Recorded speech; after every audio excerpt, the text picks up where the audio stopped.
Shalom. I want to give all praises, honor, and glory to Yahweh, Bahashem, Yahabushai, Bahashem, Rechakodash. I want to give double honors to the apostles and elders of Great Millstone, because those are the men who I learned this truth from through the spirit and power of Yahweh, Bahashem, Yahabushai. Yahweh is the true name of the God of Israel. Yahabushai is who the world ignorantly calls Jesus Christ, but his one and only true name is Yahabushai. And pretty much, I'm going through the book of Timothy, and then after Timothy, I'll be going into the book of Thessalonians, all right, the first and second chapter. So the reason why I'm going through Paul's epistles is because it's very relevant to today. All right, the men that walk with Apostle Paul, the men that was called into the truth, but they went back into the world, right? All these different things that we encounter and see in today in the truth, the same thing was going on 2,000 plus years ago during the ancient Roman Empire. So without further ado, let's get into it. So I'll be transitioning sometimes from the KJV to the NLT version. 1 Timothy, the 5th chapter, verse 1. And this is dealing with what? Honor the widows. The NLT says advice about widows, elders, and slaves, right? So this is what the chapter is going to be dealing with. So I read in the KJV, 1 Timothy 5:1. It says, rebuke not an elder. So you're not supposed to rebuke an elder, all right? You as a younger man, you just stay in your place, all right? You're not in the camp. You're not just going to join the camp and be equal with a man that's been around longer than you, that has more experience than you. And you have particular men, they fall into this category. They think because they're cool with specific elders, they think like they're going to get like brownie points to be disrespectful to other men, or even be disrespectful to the elder. All right, you setting yourself up for failure. So don't be in the spirit to never rebuke an elder, especially not fight an elder, because I've seen examples like that as well. It says, but entreat him as a father. All right, you entreat him as your spiritual father. Why? Because he taught you this truth through Yahabushai's blood and sacrifice, which will make you wise unto salvation if you are part of the elect. All right, we know that we've been called, but we don't know if we're chosen yet. It says, and the younger men as brethren. So a man that is or has the title of being the elder, when you're dealing with younger men, you talk to them like you're talking to your younger brother. Stay out of trouble. I'm saying this because this leads to that. I got experience in this field. You may be going through this trial or tribulation that I already experienced multiple times. You talk to them like that. And the younger men as brethren, because they are your brethren, right? Your brothers in the faith, but they're younger than you. They're not as built up as you are because you came into the truth before them, all right? So the men that have come into the truth before other men, it's your job, to watch over the flock and to comfort the flock, right? And also the younger men, they got to be honest about what they're going through and not just keep things in. Verse 2, the elder woman as mothers, the younger as sisters with all purity. Let's read this in the NLT. NLT, 1 Timothy 5:1, it says, never speak harshly to an older man, which is an elder, but appeal to him respectfully as you would to your own father. And see, that's something that I always kept. That's a part of one of my characteristics. When an elder speak, an elder correct you, you may be going off, even if they say something that you already said, or something that you was about to say. It's not for you to correct an elder, all right? When an elder speak, just be quiet. That's all you got to do. You got certain men, they can't do that. They feel like they got to talk. Just shut up, bro. That's all you got to do. When an elder speak, give the elder the floor. It says, yep, I'll read again, NLT. It says, never speak harshly to an older man, but appeal to him respectfully as you would to your own father. Talk to younger men as you would to your own brothers. Treat older women as you would your mother. All right? And treat younger women with all purity as you would your own sisters. In other words, just deal with the different believers in this truth respectfully, all right, according to wisdom. It says, take care of any widow who has no one else to care for her. And brothers have done that. You know, recently you had a particular elder brother in our camp pass away, and brothers was able to raise up money, you know, for the brothers' family, all right? And I'm pretty sure through the spirit they got more than what they thought they was gonna get. It says 4 NLT, but if she has children or grandchildren, their first responsibility is to show godliness at home and repay their parents by taking care of them. This is something that pleases the Most High, all right? Let's go down here, and that's referring to what? The older woman that's in this truth. It says, because that's look, when women come into the truth, they don't have the same responsibilities as men. When you read Luke, the 2nd chapter, about this woman, Anna, from the tribe of ASSHUR, right? She was a widow, but how does she serve the Most High? Through prayer, fasting, you know, helping out the church. When you read in the New Testament, how did women of the Lord serve Yahweh and Yahweh Shai? Prayer, fasting, right? Being charitable, helping out the church, right? Now, if a woman has a husband, you be submissive to your husband. You obey his rules, his authority. You know, you speak when spoken to. You know what your husband likes and doesn't like. You know, you don't challenge your husband.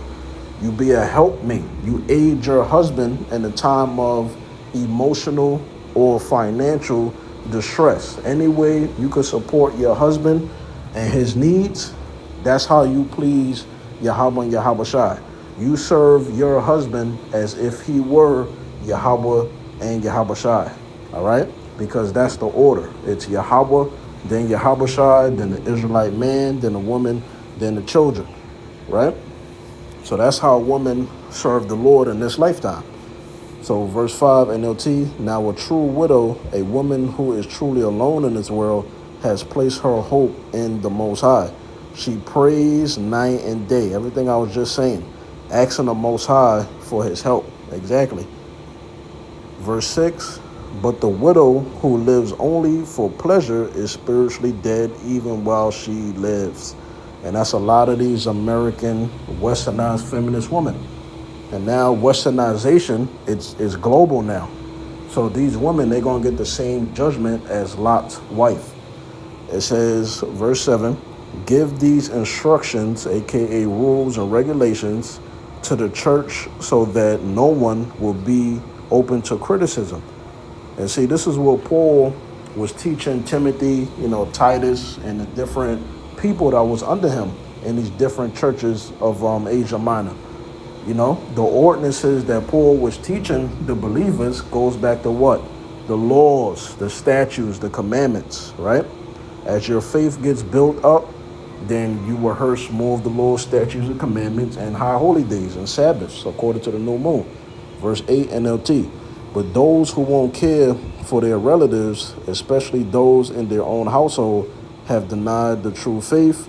Such people are worse than unbelievers. It says a widow who is put on the list for support must be a woman who is at least 60 years old and was faithful to her husband, right? So a woman back during that time, you know, that needed support from the church, you know, she was asking for help. She had to show that, you know, she actually was loyal to her husband, that she's a woman of the Most High, right? It says, verse 10, because you're not just going to help out anybody. Verse 10, it says, she must be well respected by everyone because of the good she has done. Has she brought up her children well, right, according to the law, statutes, and commandments? It says, has she been kind to strangers and served other believers humbly? Has she helped those who are in trouble? Has she always been ready to do good? Because if you help somebody, you got to know who you helping, right? It's just like a person, they say, I'm uptight, I need money. Okay, why do you need money? You don't want to tell me? Then I can't help you. Verse 11, it says, the younger widows should not be on the list because their physical desires will overpower their devotion to Hamashiach, and they will want to remarry because they're not a woman that's in older age. A woman that's in older age, she needs help immediately. She doesn't have that support system, right? Then you got certain women, maybe, the kids don't talk to them for whatever reason. The kids ain't helping them out, right? So she don't have no support system. Her support system was the husband that's no longer on earth.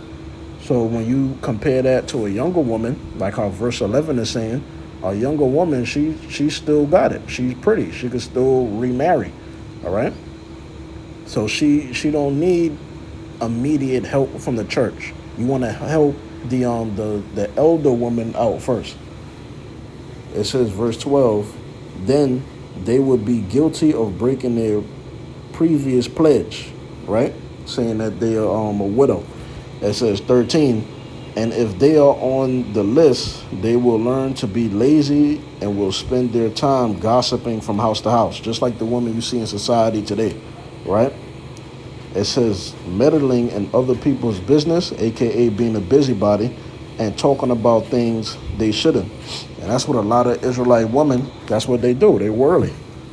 It says 14, so I advise these younger widows to marry again, have children, because you're not breaking no law. All right, you bound to your husband as long as he liveth, but if he die, you could remarry. There's nothing wrong with that. That's in our laws. That's our customs as Israelites. So I advise these younger widows to marry again, have children, and take care of their own homes. Then the enemy will not be able to say anything against them, right? For I am afraid that some of them have already gone astray and now follow Satan. Yeah, these younger women, they get sucked into the world faster, all right? Because they're more influenced by the God of this world, which is Satan and his physical counterpart, the Edomites, the so-called white man in sea line. 16, if a woman who is a believer has relatives who are widows, she must take care of them and not put the responsibility on the church. Exactly. This is why in the verses above, you have to vet people. You got to know who you helping and why you helping them. That's why you pretty much go through their resume to see, how other people think of them. Does anybody else have anything bad to say about them, right? Because you got to know who you helping. You're not just going to give away, free money. It says, then the church can care for the widows who are truly alone. Exactly. The ones that actually need help. Because don't say you need help if you don't truly need help. It says elders who do their work well should be respected and paid well. Exactly. And the apostles, they're taken care of. It says, especially those who work hard at both preaching and teaching. Exactly. And when you give the apostles a great millstone money, don't worry about what the fuck they do with the money. That's their money. They earned it. 18. For the scriptures say, you must not muzzle an ox to keep it from eating as it treads out the grain. And in another place, those who work deserve their pay. Exactly. It says, do not listen to an accusation against an elder unless it is confirmed by 2 or 3 witnesses, which goes back to the law. All right. It says, those who sin should be reprimanded in front of the whole church. Exactly. If you go off, even including myself, this example is going to happen. All right. Got to do things decently and in order. You got to rebuke people so they see the examples on when not to be. And if a man is a true man of the Lord, he'll take the rebuke without feeling like he got to back talk or defend himself. It says, this will serve as a strong warning to others. What I just said. I solemnly commend you in the presence of Yahweh and Hamashiach Yahushua and the highest angels to obey these instructions without taking sides or showing favoritism to anyone. You got a lot of this shit going on. I hate this shit. All right? Dude is fucking lukewarm. Something need to be said about that shit. All right? You look at the other camps as being exposed, all this wickedness, dudes committing adultery with other men's wives, and all they fucking get is a suspension, and they allowed to come back. Nah, that's respect of persons. All right? And whoever's in leadership, they don't need to be in leadership because they show respect of persons. Verse 22, never be in a hurry about appointing a church leader. Do not share in the sins of others. Keep yourself pure. All right? Because whoever is going to be, in leadership as far as rank and all that in the camp, hey, that's up to Yahweh and Yahushua, right? Don't drink only water. You ought to drink a little wine for the sake of your stomach, because you are often so sick. Remember, the sins of some people are obvious, leading them to certain judgment, but there are others whose sins will not be revealed until later, right? And that's what happened in the case of Al-Azhar, IUYC, and all this other wickedness going on, ISUPK. All these dudes accusing us of certain things, then they end up getting exposed. So-called Brother Polite, that's his name. He not my brother, but that's his title, Brother Polite, He's pretty much the one that made up this stupid shit about the so-called great doctrine, Deuteronomy 22nd chapter, ancient custom and ancient Israel. All right, he's the one that started that shit. Oh, GMS is pedos and all that. Like, ain't nobody no pedo, man. We just break it down the ancient manner of custom on how that was dealt with according to the ancient world. We're not sovereign and independent, so we're not keeping laws like that. And we're under a grace period because we can't live up to that, old covenant standard in this sinful flesh. But a lot of you are westernized and you're ignorant, right? It says, in the same way, the good deeds of some people are obvious, and the good deeds done in secret will someday come to light. And that's it. You don't need to tell people everything you do. When you do a good deed, you do it through faith, and that's it. You don't want to do something to throw it in somebody's face, and you don't want to do it for vainglory. When you do things, let it be done through faith. So that's 1 Timothy, the 5th chapter. Lord willing, I'll come back with the 4th chapter. Shalom.